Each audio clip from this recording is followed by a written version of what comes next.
Ben, c'est un grand honneur. Un grand honneur. Je suis extrêmement. J'étais très ému sur la scène et je me suis rendu compte que j'ai oublié plein de choses. Il faudrait que je remercie le jury, évidemment, et j'ai pas dit. Non, je suis très heureux aussi que ce soit ce film qui soit récompensé. Parce que c'est un film qui traite d'un sujet extrêmement grave. Et puis je suis très fier aussi très heureux que ce réalisateur, Lorenzo, m'ait donné ce rôle qui est un rôle assez dramatique, qui porte beaucoup de souffrance en lui. Et vous savez, c'est rare hein, au cinéma, ou à la télévision en l'occurrence, quand on vient vous chercher pour un rôle qui n'est pas forcément le vôtre. Voilà.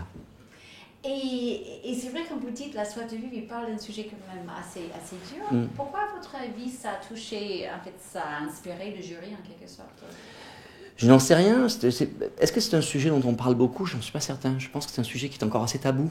Et pourquoi il est assez tabou? Parce que beaucoup de gens souffrent autour de nous de ce drame. Parce que, évidemment, ça désocialise, ça brise des familles, ça brise évidemment de la santé. Mais je pense que c'est un sujet qu'on a du mal à traiter parce qu'on sait que on est tous tellement faillibles et on est tous tellement parfois près par le désespoir, par la fatigue, c'est un sujet qui nous touche tous de très près. Et juste pour finir, on parle beaucoup de l'évolution de la télé aux États-Unis. Parlez-moi un peu de votre vision de la télévision en France.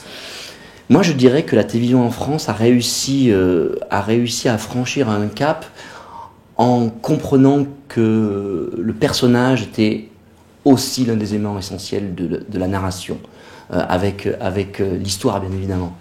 Donc je considère qu'on a fait des progrès beaucoup sur les personnages ces derniers temps. Mais parce que, comme d'habitude, il a fallu que nos scénaristes aillent apprendre ailleurs, aillent chercher les compétences ailleurs, et on se rend compte que là on a une masse de scénaristes, comme Fanny Herrero évidemment, la scénariste de la série 10% dans laquelle j'ai joué, mais les scénaristes sont allés pêcher les compétences ailleurs, et surtout aussi, ils commencent à travailler en groupe.